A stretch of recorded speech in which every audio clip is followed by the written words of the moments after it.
ry fiangonana izay maminy ary tena hiantrany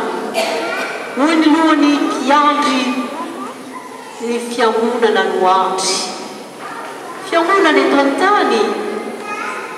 ho niady tsy balady ny ratrapo misesila ny fahasoavany tsy balany ampo anao ny tena mamy antso anao hotonzany tonga kamo tsy mimalo indro apetra ny teny